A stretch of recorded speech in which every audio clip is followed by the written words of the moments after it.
Capricorn singles. Let's see what's coming your way in love. Ooh, a fated meeting. A predetermined encounter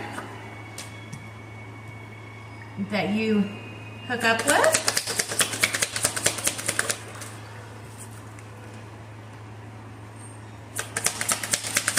You're having anxiety about this because either you're the third party or they put you in a third party.